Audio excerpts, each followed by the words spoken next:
Any 4,999 free shipping all over India అండి. చాలా అంటే చాలా బాగుంటాయి. యాంకిల్ లెంత్ లెగ్గిన్ అయితే చూపిస్తున్నానండి మీకు నేను. చూడండి, ఎల్ వాళ్ళు ఎక్సెల్ వాళ్ళు యూజ్ చేయొచ్చండి. ఎల్ ఎక్సెల్ అవైలబుల్ ఉంటాయి మన దగ్గర. వచ్చేసి చాలా అంటే చాలా బాగుంటుంది. క్లాత్ వచ్చేసి చూడండి అంత స్టిచ్బుల్ ఉంటుంది.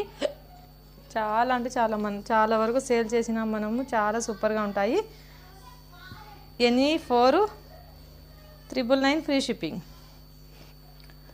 ఎనీ 4,999 ఫ్రీ షిప్పింగ్ అండి ఆల్ ఓవర్ ఇండియా. చాలా చాలా సూపర్గా ఉంటాయి. చూడండి, ఫుల్ లెంత్ ఉంటాయి, యాంకిల్ లెంత్ కూడా ఉంటాయండి. మెన్షన్ చేసి మీరు కలర్ మెన్షన్ చేస్తే టాప్స్ తీసుకొని దాని టాప్స్ మీదకి మీరు పేర్ చేసుకుంటే చాలా చాలా బాగుంటాయి. చూడండి, క్లాత్ అయితే మంచి ఫీడ్బ్యాక్ వచ్చిందండి ఈ కంపెనీకి కూడా, ఈ లెగ్గిన్స్కి కూడా నాకు చాలా సూపర్గా ఉన్నాయండి. ఎనీ 4 తీసుకొని 999 అండి. Any 4,999 free shipping all over India. చాలా సూపర్గా ఉన్నాయి. చూడండి, క్వాలిటీ అయితే బాగుంది. ఎలా అయినా వాష్ చేయొచ్చు. కలర్ అయితే పోదు అండి, మంచి క్వాలిటీ ఉంటుంది. మీకు ఇంకా కూడా ఉన్నాయండి. నేను ఊరికి షాంపిల్ కోసం అనేసి కొన్ని పెట్టినాను. Any 4,999 free shipping. చాలా సూపర్గా ఉన్నాయి. చూడండి. ఓకే అండి, మీకు నా వీడియో నచ్చిందని అనుకుంటున్నాను. నచ్చితే లైక్ ఏం చేయాలి?